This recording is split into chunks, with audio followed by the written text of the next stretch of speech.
We're going to start with talking to my friend Sam Bloom and some of the Odyssey that you've been on. And then we're going to transition to a panel discussion. And really, the theme for today's two sessions is really the evolution of marketing. And as we all know, we're finally at an era where the technology has caught up to the aspiration. There's a capability to, as I like to say, engineer relevance into every interaction.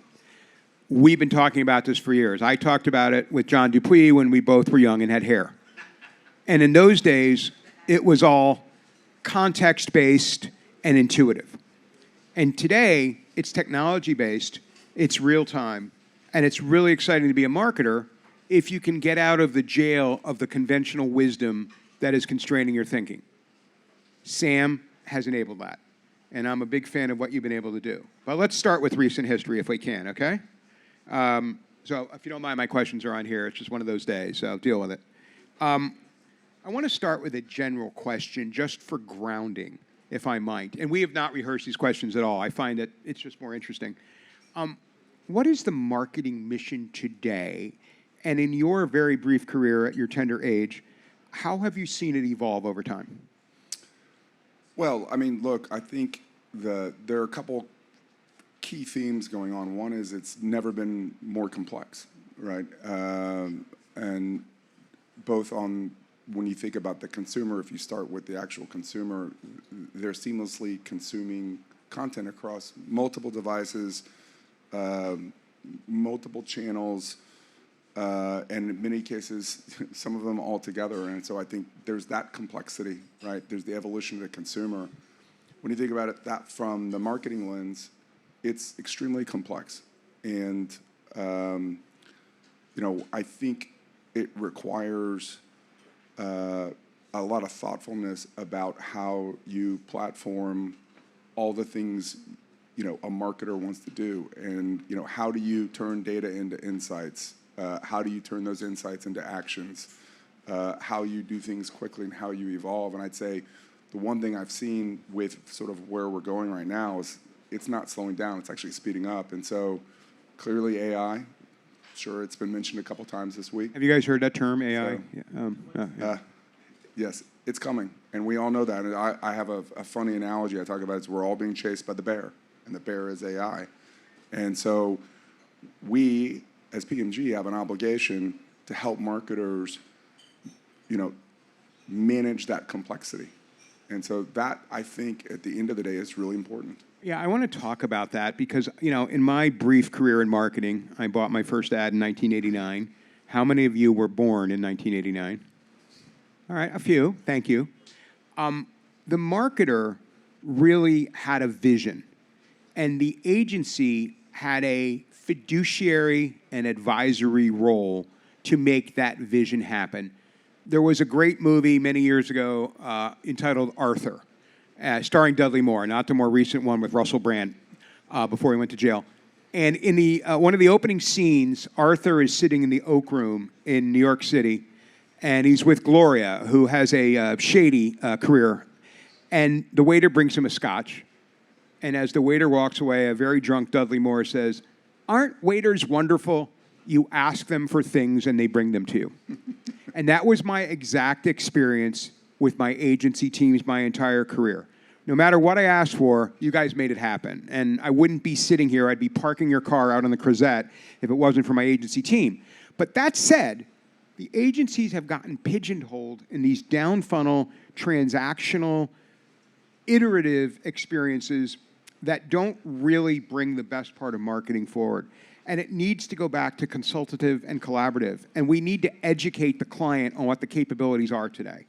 And I just, in your experience, are you finding receptivity on the client side to the rapid evolution that marketers need to go in their thought process and in their expectation? Well, I'll tell you, the first thing that we think about a lot is, I'll sort of stem off the last question, is we built a platform to help marketers solve what I'd call sort of the daily challenges. And we're automating a lot of things so that we give more headspace to do the thinking, the strategy, and more importantly, solve the higher calling, which is not just the marketing, but it's the business objectives. Agencies always did that, but what happened is I think we all got stuck in channel management, tools, and all that kind of stuff. And so we need to flip the paradigm, and what we need to do is help clients, with those higher callings. And so the platform, and particularly in our case, Ally, is helping clients do that. That's extremely important. And so that's, to me, the evolution is how do you harness it so that you can then apply those things to the business, the marketing challenges and the business challenges. Yeah. Okay, we have to move on because I see this countdown clock. Dave Morgan's already tweeting on this. Thank you very much. I'm getting live updates that are over my questions from Dave. Thank you. So let's go back briefly in time. Camelot brought strategy, strong video and planning capabilities into the PMG portfolio. It was a brilliant acquisition, and you really now have a true full funnel capability. Again, back to the clients. Are clients able to embrace what that means, or are they still sort of selecting off the menu piece parts of it, but not the full stack, if you will? No, I think clients are definitely embracing it from top to bottom. And I'd say, the biggest thing I'd sort of say is, there are what I'd call kind of large, more traditional clients. And there's a from-to going on with those clients, which is how do you take those linear dollars and re-express them digitally? And PMG does that beautifully. And we have many performance clients. We're trying to help them understand how to attack, the mid-funnel and the upper funnel. And while the challenges may be different, you still need the tools and the platforms to be able to do those things. And so, our mission is, at the end of the day, is growth. Every partner client wants growth. And so we have to find that growth. And that means you've got to leverage every muscle. And, fortunately, we've, built some of those muscles to help clients do that. Yeah, I want to get into those muscles. Before, though, I want to actually ask you to unpack a quote you said recently in the press. It took me a while to get my head around it. It was really brilliant. You said that marketing is experiencing a wow moment thanks to advances in cloud computing. Can you let us in on the secret that you see there? Well, when I started in the business, you probably remember this in your B of A days and things like that. Data sets would live behind your four walls. Our data sets were in our four walls. Our partners' data sets were in another four walls. And what's really happened is, we're now at the other end of the evolution around cloud computing. And I think that's so important because that is the fundamental reason why we're out talking about our platform, Ally Marketplace, because we can now harness data sets from multiple partners. So I can bring in simulmedia data and execute on it and combine it with client data. I can combine that data with Mobian. I can combine that data with Attain. I can do those things and with the client's data in an anonymized, permissionable way. And to me, that's revolutionary. And then you add one more factor onto it, which is AI is unlocking incredible amounts of data. And I tip my hat to my friends at Mobian because we're learning more about video assets around emotion, sentiment, suitability than we've ever known. And that's not only on our ads, but also the context and the places where we're running. And so combining those data sets and, it's building new playbooks that we haven't seen. And I think that, to me, is the most exciting piece. I want to just highlight one thing you said. The great Rashad Tabakawala, who's friends with many of the people in this room, has been saying for 20 years that people buy with their heart and then rationalize the purchase with their head. And if you think of all the KPIs we've spent the last decades optimizing, emotion was none of them. Right? We're doing all of these very rigid, binary kinds of math because we didn't have the tooling until now to get into the emotion. So speaking of that, I've got a pretty tough question for you, and I hope you're a big man, so I don't want to get hit. But your current marketing materials make some pretty bold claims about Ally. Let me read one of them to you. Quote, Ally is more than a marketing platform. It is the operating system for modern marketing. With Ally Marketplace, brands now have the power to adapt their tech stack as fast as their strategy evolves. They have the freedom to choose the right tools for the job, swap them as needed, and stay firmly in control of how their stack drives performance. this literally sounds too good to be true for me. But if it is, every small to medium marketer is going to run, not walk, to embrace this. So I find that particularly encouraging because many of those marketers just do not have the wherewithal to build that kind of a tech stack and continuously invest to update as the technology emerges, as the mission changes. Do you really have this in hand today? And can you give us some examples or case studies where it's really worked? Absolutely. Well, so first of all, let's start with the basics, and I'm going to look at my colleague Chris and my colleague Chrissy. It starts with a very simple idea, which is you need clean, structured, contextualized data. And Ally does that better than anything. And I think that's the piece. We all want to move to the AI future, but unless you have all of your data in one place and connected to the activation and connected to the audiences, you're going nowhere. So I think that's the first piece. And PMG has been doing that since the inception of this company.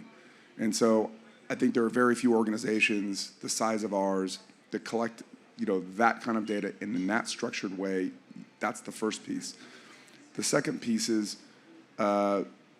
we have built applications on top of that data to take advantage of the things we can do. And so, the example I would give you is like our friends at Mobian, being able to bring in the contextual data around not only the ads but the places, and then to be able to activate on it.